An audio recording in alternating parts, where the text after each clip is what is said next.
ආයුබෝවන් ඔයාලා හැමෝටම කොස් වාරෙට කොස් කාලේ පාවෙලා නම් මෙන්න තියෙන සුපිරි කෑමක්. මෙන්න මේ විදිහට ඔයා දවසක් හැදුවොත් හැමදාමත් ආස කරයි.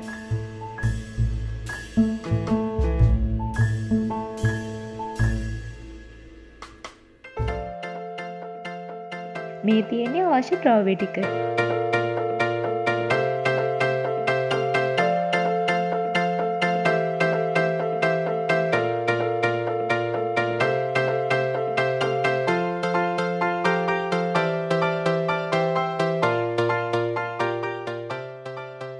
එහෙනම් දැන් හදන්න පටන් ගමු. කොස් මදුල මැද්දට පිහියෙන් ඉරක් ගහලා මේ විදිහට ඇටේ රෙවිඩ්ඩා ඉවත් කරගන්න. දැන් වතුර එකක් ලිපේ තියලා මේ කොස් මදුළු පාගෙට තම්බ ගන්නවා. පෙරිවෙන්න තම්බන්නේ නැහැ. අමුත් නැති, පෙරිවෙලත් නැති විදිහට තම්බ ගමු.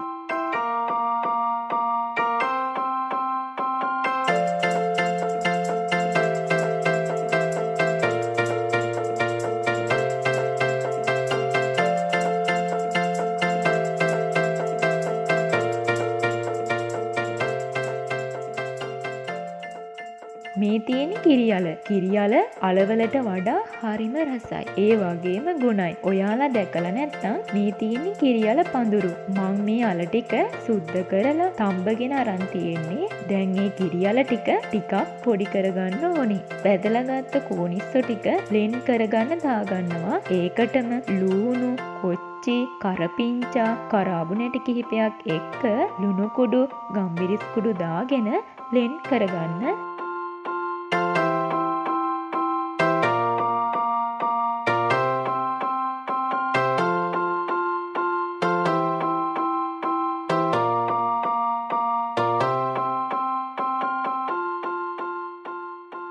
ඊට පස්සේ කිරියල ටික දාලා නැවතත් බ්ලෙන්ඩ් කරගන්න පුළුවන්.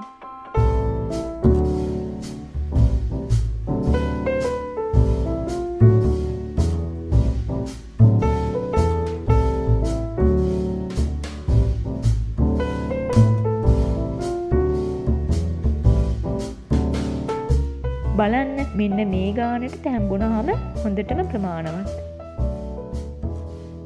දැන් මං පේස්ටිය ටෙම්පරාදු කර ගන්නවා.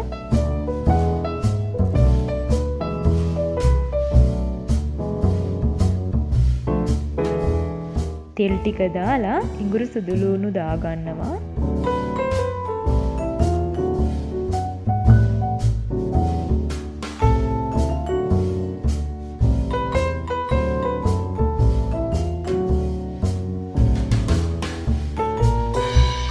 පේස්ටිය දාලා කලවම් කරගන්න පුළුවන්.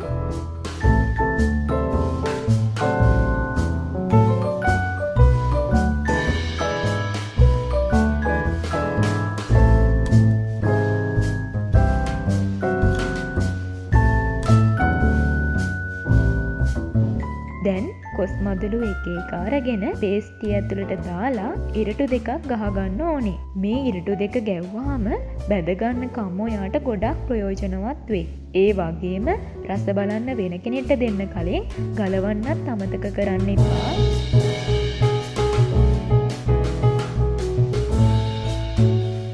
දැන් මං බිත්තර නානු එකට දාලා පාන් කුඩු දවට ගන්නවා. ඔයා නැවත වතාවක් කොස් මදුල බිත්තර නානු එකට දාලා පාන් කුඩු දවට ගත්තාම කටුව හොඳට ඝනකමට තියාගන්න පුළුවන්.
බදින්න තෙල් ටික දාගන්නවා.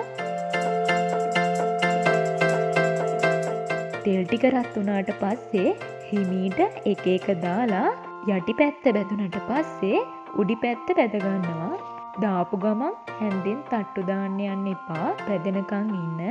රන්වන් පාට වුණාට පස්සේ අපිට මේක ඉවත් කරගන්න පුළුවන්.